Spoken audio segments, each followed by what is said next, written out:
Good morning students, myself Sanjay Kumar Gupta, Maths and Science teacher in St. Michael's Academy Betia.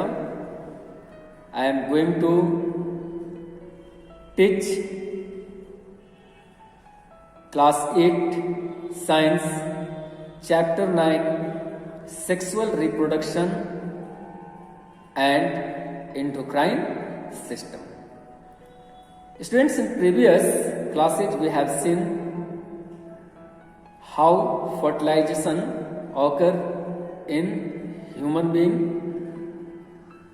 Now we are going to know about development of human embryo in mother's body.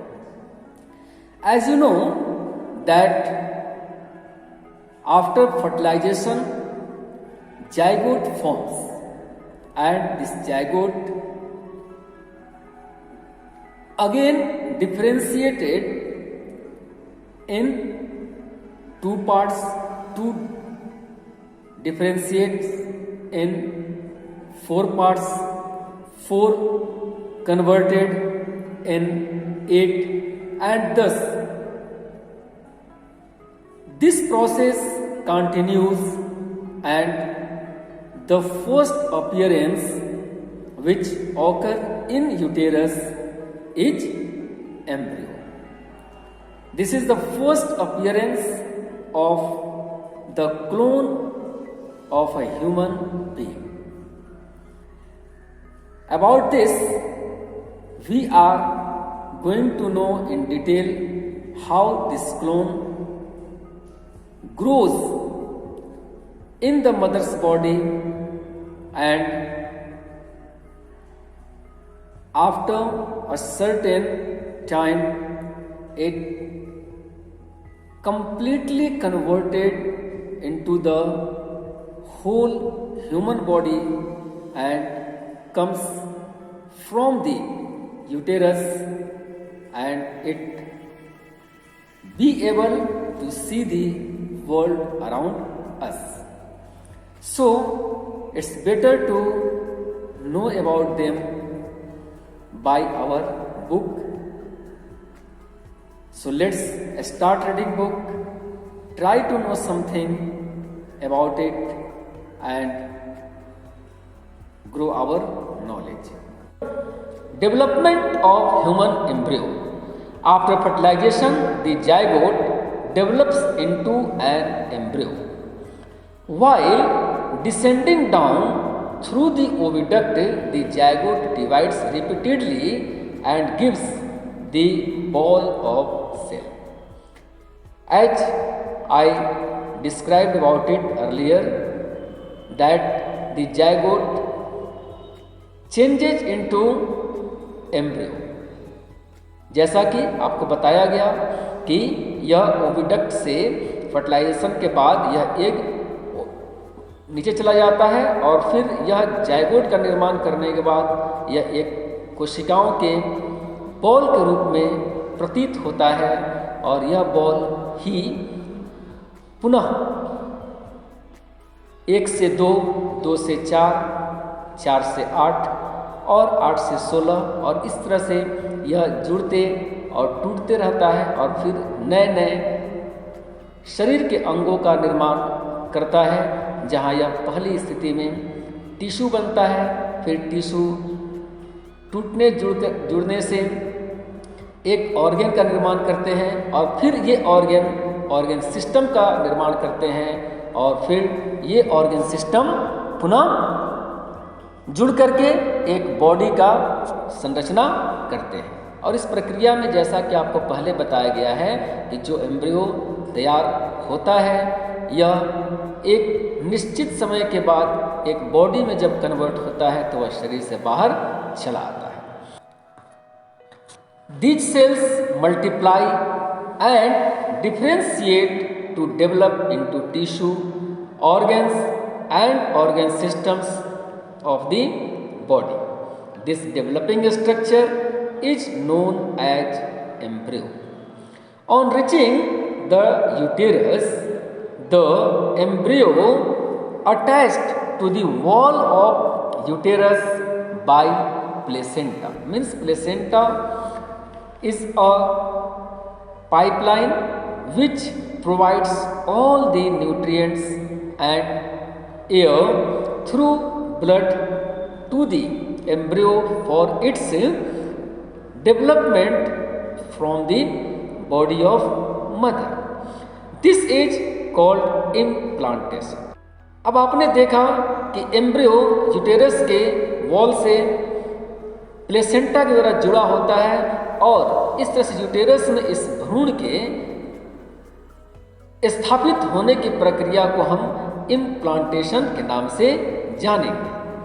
The embryo obtains nutrient and oxygen from mother's blood through placenta and continues to grow and develop all its body parts.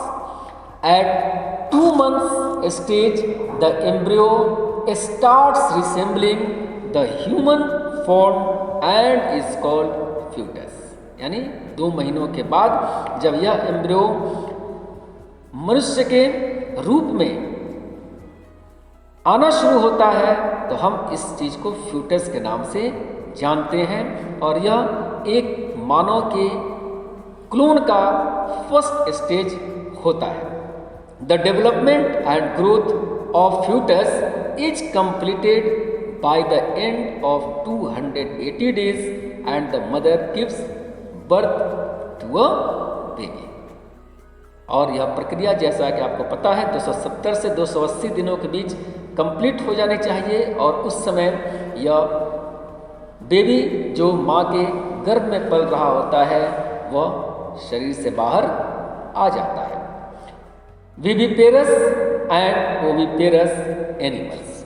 Viviparous animals are those animals who give birth to their babies while oviparous are those animals who give eggs in which its new clone is to be developed and after completion of fixed time these clones come out itself from the body of the egg. So animals which give birth to the young ones or babies are called viviparous animals. Cats, dogs, horses, lions, monkeys and men are viviparous animals. Can you name the young ones of different viviparous animals? There is a question and as you are able to give answer of this question. The animals which lay eggs are called oviparous animals.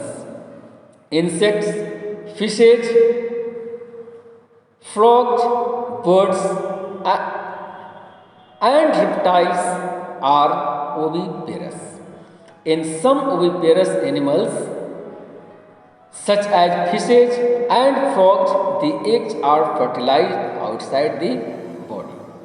जैसा कि आपने देखा कि कुछ oviparous animals जैसे fishes और frogs में fertilisation की क्रिया उनके शरीर से बाहर होती है, जैसा कि पिछले वीडियो में आपको बताया गया था. लेकिन कुछ रेप्टाइल्स और बर्ड्स ऐसे होते हैं जिनके शरीर में फर्टिलाइजेशन की क्रिया संपन्न होती है और फिर ये अंडों के रूप में उन फर्टिलाइज्ड एग को बाहर करते हैं और वहीं उनके बच्चों का जन्म होता है. But in reptiles and birds the eggs are fertilised inside the body of female. Development in birds.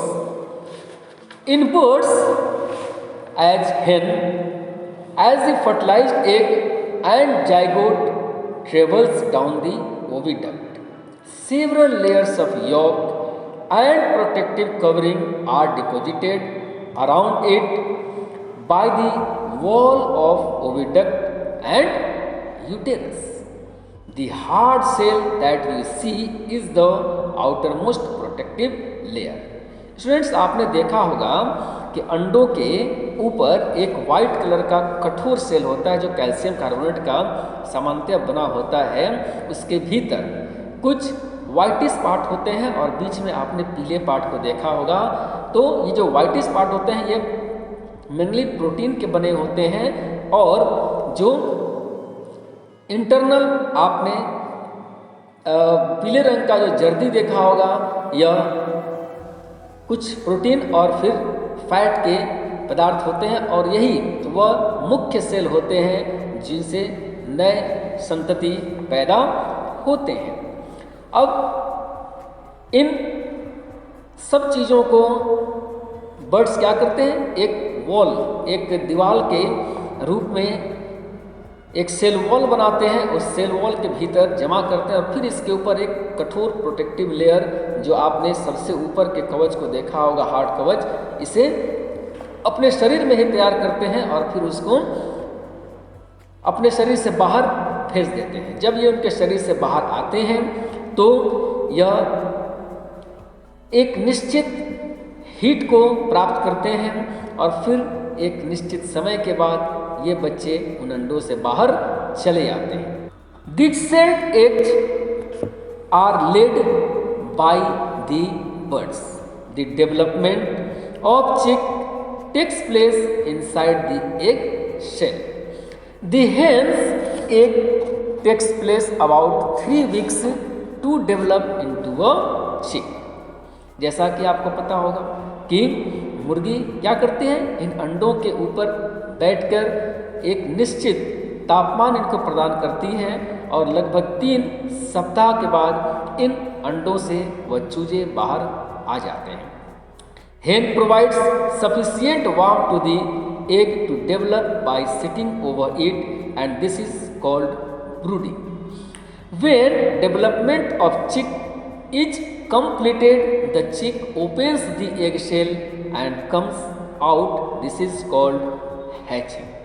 और इसी प्रक्रिया को हम हैचिंग कहते हैं, जब ये बच्चे उन अंडों के अंदर पूर्णतया तैयार होकर बाहर चले जाते हैं और इस तरह से नए संतति इस दुनिया में आ जाते हैं। So students, about development and life cycle of frog and butterfly we will see in the next video. Till then, thank you.